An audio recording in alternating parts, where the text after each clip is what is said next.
What's up everybody, this is R4Maverick with the first ever Wi-Fi battle. My opponent today is Dark Trainer Gas. He's a very cool guy, very good Pokemon trainer. So let's get this battle started. You're gonna see quite a few predictions, some very bad mistakes that I've done in this Wi-Fi match, but I managed to pull it off. So I'm gonna go ahead, and my opponent is gonna bring out, I think, that my Electric, obviously going for Mega, and I'm going to bring out my Snorlax, and I'm trying to do that Earthquake, trying to knock out that Electric really quick. He goes for the Mega, pulling out that Intimidate, and he's going to be using that Volt Switch, trying to get out of there as fast as he can. So we see that Intimidate, using that Volt Switch, trying to get away. So obviously now my Earthquake's not going to have too much impact against this Hitmontop, this shiny Hitmontop. I was surprised that this Hitmontop wasn't carrying also another Intimidate, but that's alright. I bring my health back to 192 because of those leftovers. I switch out because I predict a fighting move coming into my face. So I'm going to bring out Crobat, so it's going to resist it quite well. So we see that high jump kick, not very effective. And he knows I'm going to bring out that Brave Bird, so he switches into that Rotom.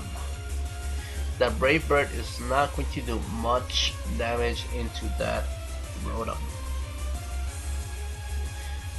So not very effective. I have a little recoil damage. He brings his health back because of leftovers, and I decide to just switch out. I bring out that Snorlax again, trying to do a little bit of damage, and I see the Will-O-Wisp going, and luckily I avoid, so I know what is coming. He brings the health back, I bring some of my health back as well. So I knew that the Will-O-Wisp was coming, so I should have done the Facade right off the bat instead of going just for that, I think, Earthquake, I think it was. No, it was the Body Slam, trying to bring out that Paralyze Hacks. But that was one of the mistakes I did, even though I knew that Will-O-Wisp was coming. So he knows I have the Facade.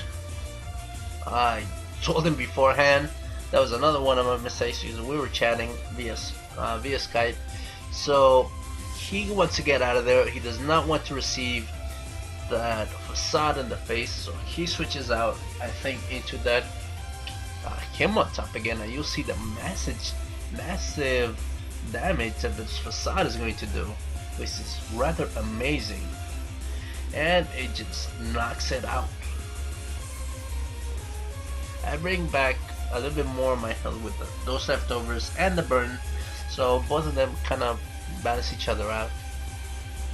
And I see the Kingler. Now the Kingler comes out, and the only thing that I can do at this point is just Facade, and I resist that Crop Hammer quite well.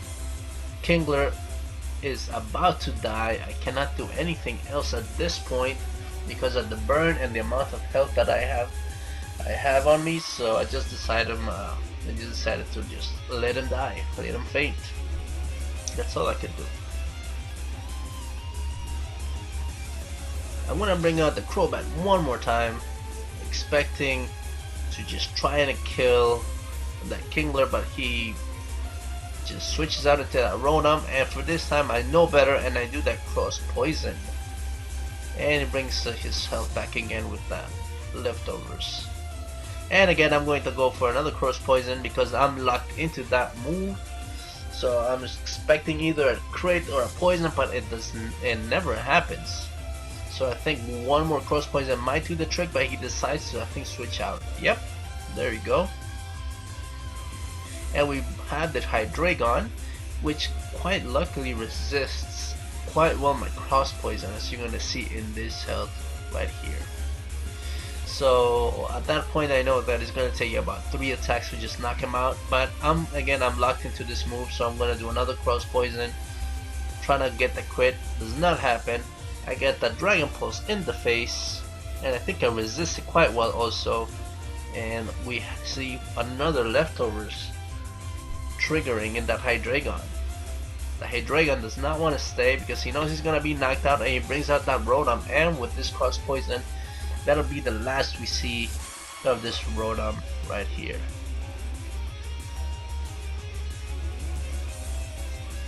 The Alakazam is out, and I'm going to do another cross poison. Look at all that damage, and the critical hit definitely comes out now. So we see that knockout directly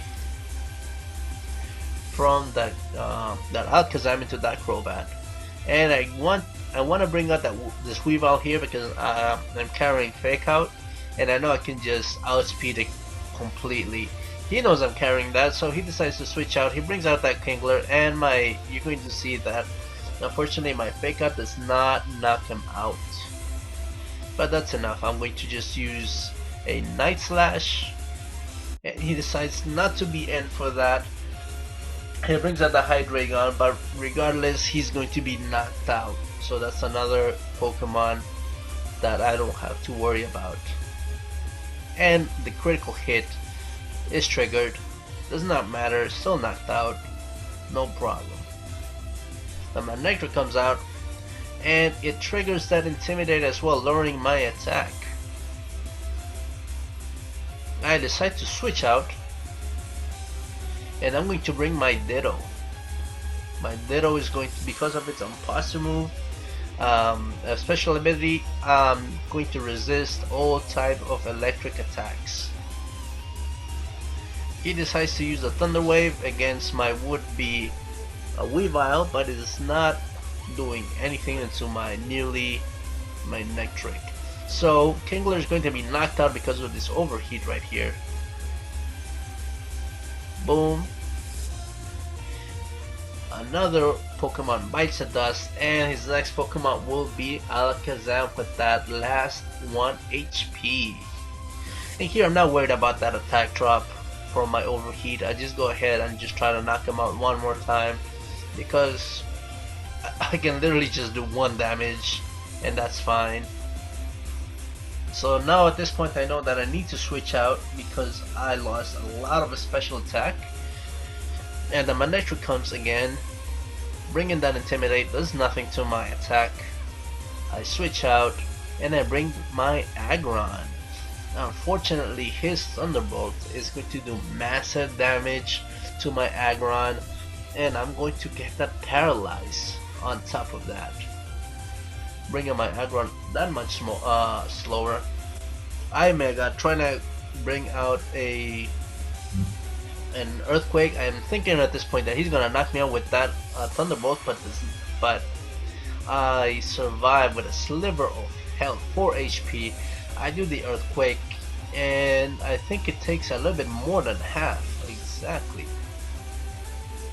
I withdraw my Pokemon, and I bring out that Ditto one more time, trying to resist another Thunderbolt. And he's going to do actually a lot of damage with his Thunderbolt, regardless that I'm now an electric type.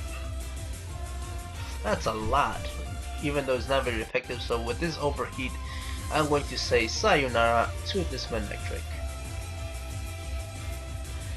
Manectric bites the dust, and that would be the whole game, knocking out all of his 6 Pokemon.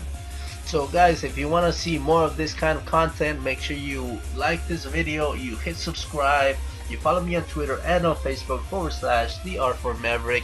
And if you want to have some of these live matches with me, make sure you follow me on Twitch.tv / the R4Maverick. Thanks for watching, guys.